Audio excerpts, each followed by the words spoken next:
Hello সবাইকে, আমি তনু আর আমার স্বর্ণকুটির চ্যানেলের নতুন একটি ব্লগে তোমাদের অনেক অনেক ভালোবাসা এবং স্বাগত জানাই। আমি তো ভালো আছি, আশা করি তোমরাও সকলে খুব ভালো আছো। আর আমার টাইটেল থাম্বনেল দেখে বুঝেই গেছো যে এটা কিসের ব্লগ হতে চলেছে। আজকের দিনটি ছিল বুধবার আর তার সাথে আমাদের মায়ের পুজো। তো আমি ব্লগটা স্টার্ট করেছি ওই দুপুর 4টে কি 4:30 নাগাদ হবে, দুপুর ঠিক বলা ছিল না, ওই বিকেলের দিকে আর কি। তো সারাদিনে তো আমার সেরকম করে আর কি ব্লগটা শুরু করা হয়নি, তো আমি ভাবলাম বিকেল দিক থেকেই শুরু করব, কারণ লোকজন তো তখন থেকে আর কি সকাল থেকে সেরকম ছিল না। আর এই যে দেখছো আমরা তো ছাদে চলে এসেছি। আর এই যে দেখো, তোমাদের তো আগের ব্লগে বলেছিলাম মায়ের মণ্ডপটা ঠিক ভালো করে আগের দিন রাত্রেবেলা করা হয়নি, তো পরের দিন আর কি কমপ্লিট হয়েছে। তো এই যে দেখছো কত সুন্দর করে মায়ের মণ্ডপটা ঠিক সাজানো হয়েছে। আর এই যে দেখো আমাদের মিষ্টি মা, কতটা সুন্দর লাগছে না দেখতে।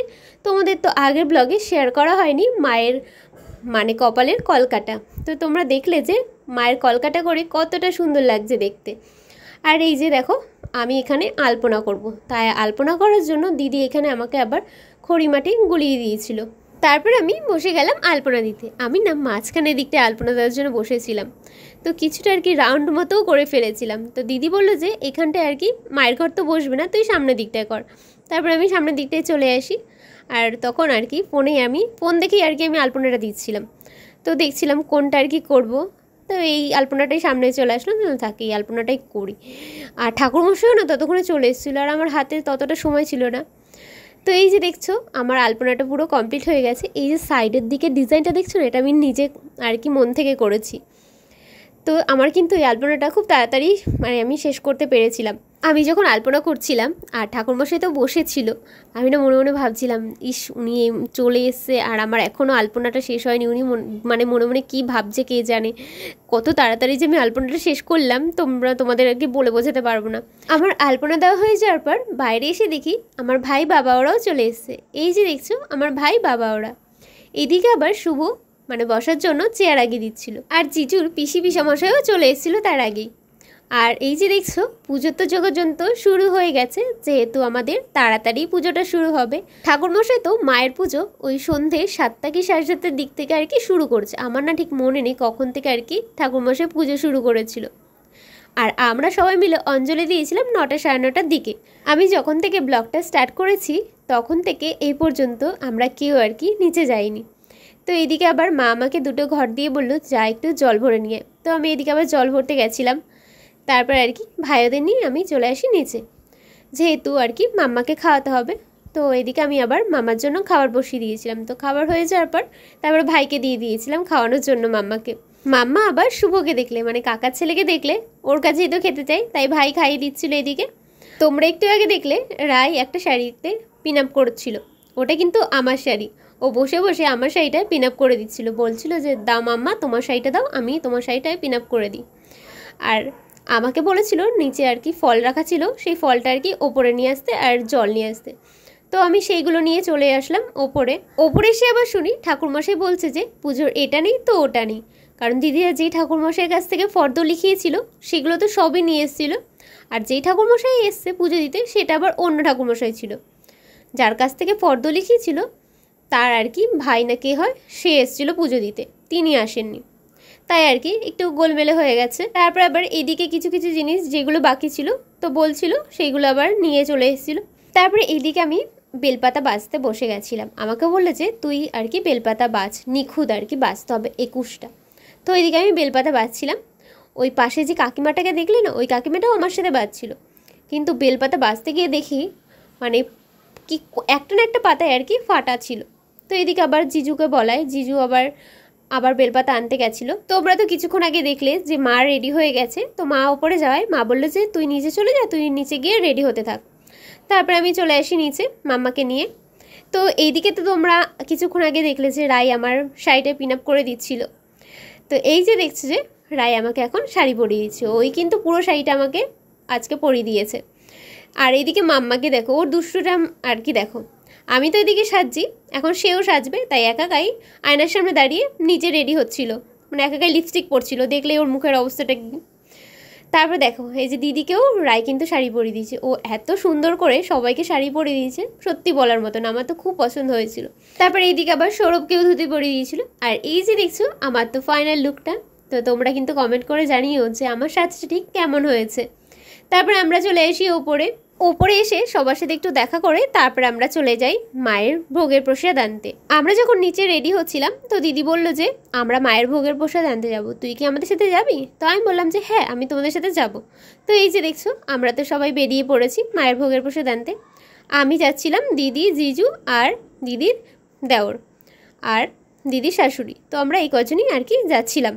দিদির বাড়ি থেকে বেরোনোর পরেই তো আর কি কয়েকটা ঠাকুরের প্যান্ডেল পড়ে, তো আমি আবার একটু চারপাতে ভিডিও ক্লিপ করে নিয়েছিলাম। তো এই যে দেখতে পাচ্ছ একটা ঠাকুরের মণ্ডপ কি সুন্দর করেছে। আর দিদি বাড়ি থেকে বেশি দূর ছিল না কিন্তু যেখানে আর কি আমরা যাব। আর এইদিকে যেতে যেতে দেখি সৌরভের সাথে আবার দেখা হয়ে গেছে। ওর হাতে দেখছো ও আবার আমার মাথায় মানে চুলে দেওয়ার জন্য ফুল কিনে এনেছিল।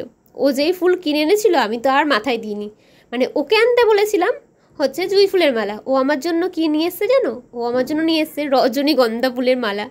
তো ওইটা আমি তো আর মাথায় দিইনি, মানে রায়ও দেখে আর কি খুবই হাসাহাসি করছিল, বলছে মাম্মাম তুমি আর এটা দিও না, তুমি দিলে মাথায় আর কি একদম ভাল লাগবে না। তো আমি তো আর মাথায় আর কি দিইনি, আমি বললাম থাকা দিতে লাগবে না, তুমি তোমার মালা তোমার কাছেই রাখো। তো এই যে দেখতে পাচ্ছ আমরা তো আর কি চলে এসেছি যেখানে আমাদের আসার কথা ছিল। তারপরে এইদিকে ভোগের প্রসাদ নেওয়া হয়ে যাওয়ার পর দিদি আর জিজু মাথায় আর কি ভোগের প্রসাদটা নিল। আর বাকি যেই ভোগের প্রসাদ ছিল সেইগুলো হচ্ছে দিদির দেওর আর শাশুড়ি আর আমি মানে হাতে নিয়ে যাচ্ছিলাম। আর এইদিকে জিজুর পিসি আর কি সামনে গঙ্গার জল ছেটাতে আর কি যাচ্ছিল। দিদি ওদেরকে ভেবেছিলাম সামনের দিক থেকে বেশ সুন্দর করে একটা ভিডিও করে দেবো, কিন্তু মায়ের যেহেতু প্রসাদ ছিল আমার হাতে, তো আমি সামনের দিকে তো আর কি যেতে পারবো না, যেহেতু গঙ্গার জলটা ছেটাতে ছেটাতে আর কি আমাদের পেছনে যেতে হবে, তাই আর কি। তোমরা তো দেখেছো যে পুজো করতে অনেক আগেই বসে গেছে, কিন্তু পুজো তো আর কি শুরু হয়নি, পুজোর যোগাযন্ত্র শুরু করে দিয়েছিল। আর আমরা তো পুজো শুরু হওয়ার আগেই মায়ের প্রসাদ ঘরে এনে রেখে দিয়েছিলাম। ঠাকুরমশাই বলেছিল যে মায়ের প্রসাদ এনে ঘরে রাখতে, যখন আর কি লাগবে তখন আর কি নিয়ে আসতে হবে ওপরে। তো আমরা এসে ওপরে দেখি পুজো তো শুরু হয়ে গেছে। ওপরে এসে কিছুক্ষণ থাকার পর ঠাকুরমশাই বললো যে প্রদীপগুলো আর কি চালাতে হবে। তো আমরা তো আর কি মেয়েরা সবাই বসে গেলাম প্রদীপ জ্বালাতে। এদিকে তো প্রদীপ জ্বালাচ্ছিলামই ঠিকই, কিন্তু ছাদে যেহেতু মায়ের পুজো হচ্ছিল আর হাওয়াও দিচ্ছিল, তো হাওয়ার জন্য না ঠিক করে আর কি প্রদীপগুলো চালাতে পারছিলাম না। আমরা জ্বালাচ্ছি আর নিভে যাচ্ছিল বারবার, অনেকক্ষণ ধরে জ্বালানোর পর তো কিছুতেই আর কি ধরছিল না, নিভেই যাচ্ছিল বারবার, যেহেতু অনেক হাওয়া দিচ্ছিল। তারপর আর কি সামনে একটা চাদর নিয়ে দাঁড়িয়েছিল দুজন মিলে, তারপর ওইগুলো আর কি আমরা সব ধরাতে পেরেছি। আর এইদিকে এত বাজি ফাটছিল যে আমি না ভিডিও ক্লিপটা আর কি করলাম, এত সুন্দর লাগছিল চারিদিকে, মানে আলোয় আলো, এত ভালো লাগছিল মানে মায়ের পুজোর দিনটায়। সব প্রদীপ জ্বালানো হয়ে যাওয়ার পর তারপর আমরা যারা যারা আর কি পুজো করব তারা সবাই বসে গেলাম অঞ্জলি দেওয়ার জন্য। আর এই যে দেখছো ঠাকুরমশাই এখন মায়ের যজ্ঞ করছে। আমরা এখানে যারা যারা মায়ের পুজো করব বলে বসেছিলাম তাদের তো আমাদের আর কি সবারই অঞ্জলি দেওয়া হয়ে গেছিলো। আর তোমরা যারা আমার আগের ব্লগে দেখেছো যে আমরা যখন ঠাকুর আনতে গেছিলাম আমাদের সাথে তো একটা মেয়ে ছিল, ওই মেয়েটাও আর কি পুজো করবে বলে উপোস করেছিল, কিন্তু সবার আর কি অঞ্জলি দেওয়া হয়ে গেছিলো। অঞ্জলি দেওয়া হয়ে যাওয়ার পরে ও আর কি এসেছে, তারপর আর কি সবার অঞ্জলি দেওয়া হয়ে যাওয়ার পর ও একা আর কি অঞ্জলি দিল।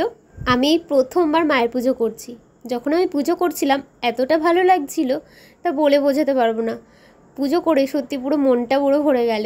আর আমি পুজো করতে বসে মানে কিছু কিছু ভিডিও ক্লিপ নিচ্ছিলাম, তোমরা তো দেখলে মানে পেছনের আলোটার জন্য এতটা প্রবলেম হচ্ছিল, ভিডিওগুলো তো এত বাজে এসছে, তোমরা তো দেখছো যে মুখগুলো ঠিক ক্লিয়ারই দেখাচ্ছে না।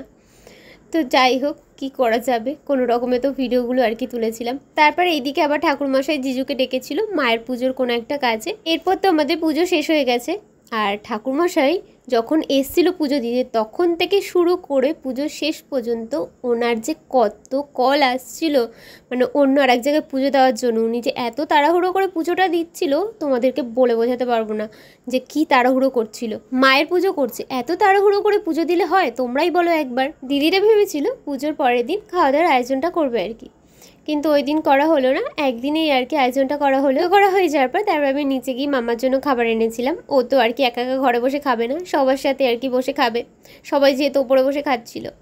আর এইদিকে দেখছো সৌরভ ভাই ওরা সবাইকে প্রসাদ দিচ্ছিল। খাবারের আয়োজন করা হয়েছিল খিচুড়ি, বেগুনি, ঘ্যাট, চাটনি আর মিষ্টি।